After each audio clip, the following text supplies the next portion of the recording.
Hi అందరికీ. Interlink L1 chain గురించి ఒక పెద్ద చాలా ముఖ్యమైన అప్డేట్ వచ్చేసింది.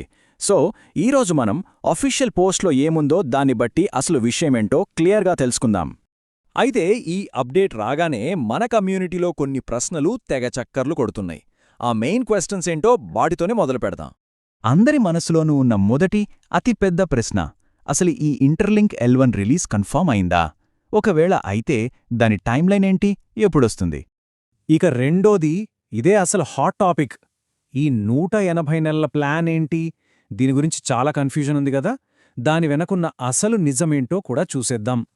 సరే, ముందుగా అందర్నీ ఎక్కువగా కన్ఫ్యూజ్ చేస్తున్న ఈ 180 నెలల ప్లాన్ సంగతేంటో తేల్చేద్దాం. అసలిందులో నిజమెంత? చూడండి, అఫీషియల్గా వచ్చిన హింట్స్ని బట్టి చూస్తే ఈ 180 నెలల స్టేకింగ్ అనేది తప్పనిసరి, అంటే మ్యాండేటరీ అస్సలు కాదు. ఇది కేవలం ఒక ఆప్షన్ మాత్రమే.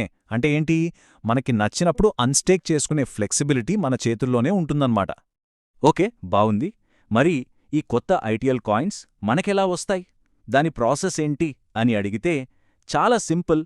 మన దగ్గర ఇప్పుడు ఏవైతే ఐటీఎల్జీ టోకెన్స్ ఉన్నాయో వాటిని స్టేకింగ్ ప్రాసెస్లో పెడితే చాలు, అవే ఐటీఎల్ కాయిన్స్గా కన్వర్ట్ అవుతాయి. సరే, 18 నెలల ప్లాన్ మీద ఒక క్లారిటీ వచ్చింది. ఐడియల్ కాయిన్స్ ఎలా వస్తాయో తెలిసింది. మరి అసలు ఈ L1 లాంచ్కి సంబంధించిన అఫీషియల్ రోడ్ మ్యాప్ ఏంటి?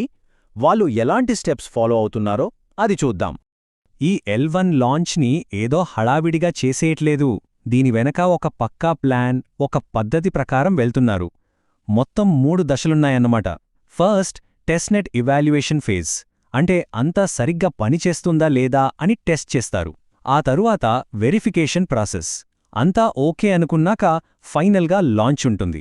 దీని బట్టి మనకేమర్థమవుతోంది? వాళ్లు చాలా స్ట్రక్చర్డ్గా, ప్లాన్డ్గా ముందుకు వెళ్తున్నారని క్లియర్గా తెలుస్తోంది. ఓకే, రోడ్ మ్యాప్ అంతా బావుంది. కానీ అసలు ప్రశ్నేంటంటే, ఎందుకు? ఈ కొత్త L1 చైన్ వల్ల మనకొచ్చే ప్రయోజనాలేంటి? దాని వాల్యూ ఏంటి?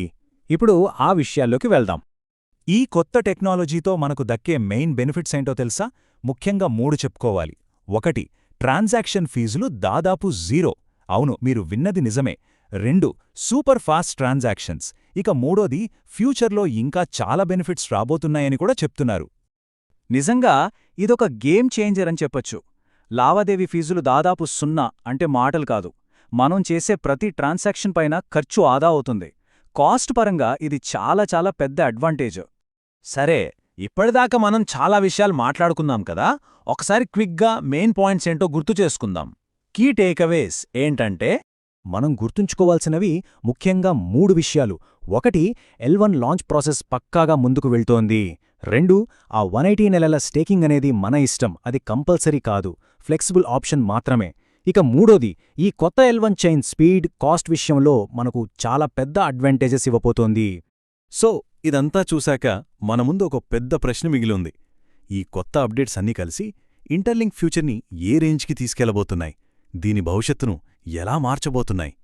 ఆలోచించాల్సిన విషయమే.